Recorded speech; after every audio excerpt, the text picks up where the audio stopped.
Muitas pessoas têm tido seus sonhos destruídos pela falta de confiança absoluta em Deus. A Bíblia está repleta de exemplos de grandes sonhos cumpridos para a glória de Deus. Encontro com a Palavra é um programa escrito pelo Dr. Dick Woodward e narrado por Pastor Edson Bruno. Ouça e descubra verdades que lhe ajudarão no seu dia a dia. Com você, Pastor Edson Bruno.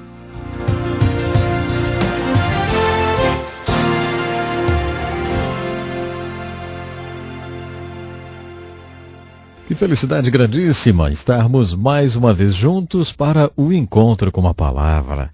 Por favor, agora pegue sua Bíblia e abra no seu 5º livro, o livro de Deuteronômio. Participe do encontro com a Palavra em mais um estudo da inspirada Santa Palavra de Deus, escrita para você e para mim. O livro de Deuteronômio é uma coleção de sermões pregados por Moisés. Já vimos juntos vários deles em nossos estudos anteriores e hoje estudaremos mais sobre os importantes sermões de Moisés. No capítulo 17 de Deuteronômio há uma profecia e uma norma de conduta para o povo de Deus. Moisés era um profeta e um profeta fazia duas coisas. Ele profetizava e pregava a palavra de Deus. Algumas vezes ele fazia essas duas coisas juntas. Na maioria das vezes ele não exercia o papel de profeta, fazendo previsões. Ele apenas pregava a palavra de Deus. Mas às vezes ele profetizava e pregava a palavra de Deus. No capítulo 17 ele fez as duas coisas. O povo ainda não tinha um rei. Ele só teria um rei 500 anos mais tarde. Mas Moisés anunciou para eles: quando vocês entrarem nessa terra, um dia decidirão que querem um rei. Eu não acredito que Deus quisesse que eles tivessem um rei. Mas Moisés previu isso. Vocês vão querer ter um rei e Deus dará um rei a vocês. Quando isso acontecer e vocês o tiverem coroado, e ele já estiver cumprindo o seu mandato, quero que vocês o façam reinar sobre essas leis que eu anunciarei agora. Quando ele for coroado e sentar-se no trono como rei, deverá copiar essas leis do livro que estará com os sacerdotes levitas. A cópia dessas leis deverá ser sua constante companheira. Ele deverá lê-la todos os dias da sua vida para que aprenda a respeitar o Senhor, seu Deus, obedecendo todos os seus mandamentos. Essa leitura constante da palavra de Deus o impedirá de sentir-se melhor do que seus co-cidadãos.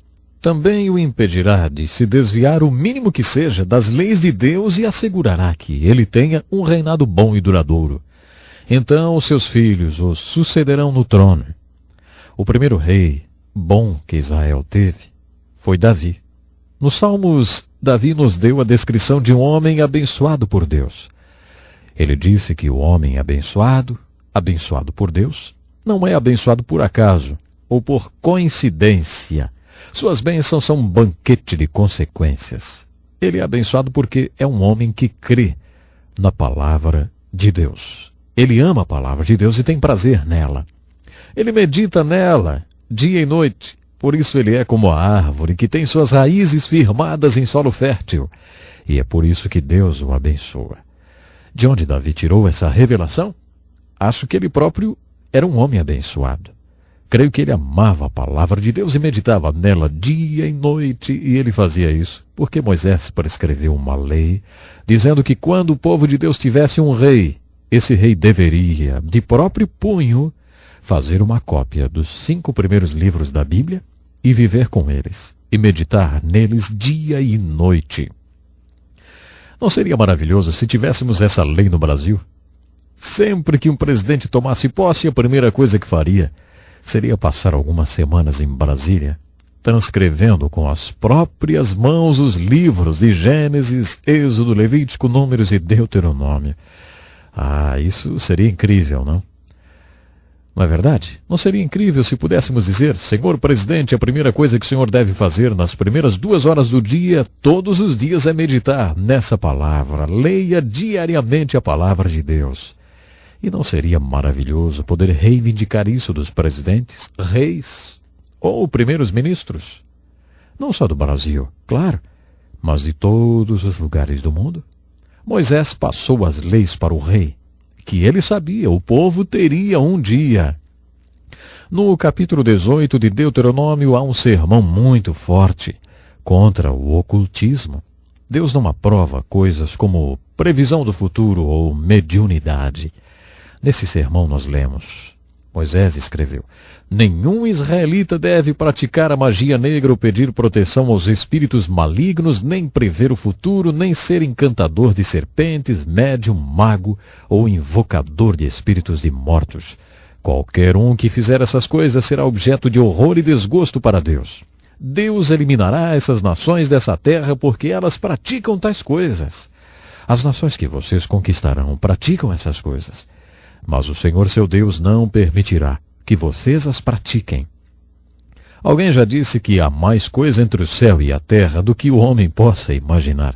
Observe que as Escrituras não afirmam que tais fenômenos não sejam reais, nem que não existam. A Bíblia diz: não se envolva com isso. A razão pela qual Deus proíbe tão severamente todas essas coisas é porque elas possuem uma fonte e essa fonte não está em Deus. Se a fonte não é Deus, então quem é? Algumas pessoas ficam muito ansiosas para ver poderes ou manifestações espirituais e acabam achando que qualquer manifestação psíquica, vamos dizer assim, seja do Espírito Santo. Qualquer manifestação espiritual é o Espírito Santo. Isso é uma ingenuidade. As Escrituras afirmam que vários lugares examinem os espíritos para ver se procedem de Deus. Qual é a fonte desses espíritos? A Bíblia afirma que há uma dimensão espiritual e que ela pode ser positiva ou negativa. Há um espírito que é santo e que vem da parte de Deus. Na verdade, a Bíblia afirma que o Espírito Santo é o próprio Deus. Deus trabalha e se expressa através do Espírito Santo. Existem o fruto e os dons do Espírito, mas há espíritos na dimensão espiritual que não são santos e também não são da parte de Deus. Quando você se envolve com previsões do futuro, cartomantes, espiritismo ou simpatias e todas essas coisas mais, sabe, você está lidando com um espírito que não vem de Deus. Portanto, através de Moisés, Deus proibiu severamente o seu povo de se envolver com esse mundo espiritual negativo. No capítulo 18 do livro de Deuteronômio, encontramos um sermão muito importante sobre Moisés, o grande profeta. Essa foi uma das mais importantes profecias de Moisés. Ele disse: um dia virá um profeta ao mundo. Quando vocês estavam no Monte Sinai, Deus entregou a lei por meu intermédio. Vocês disseram a ele através de mim: não queremos que Deus fale conosco, não podemos ouvir sua voz, senão morremos. Não podemos ter contato direto com Deus. Muito bem.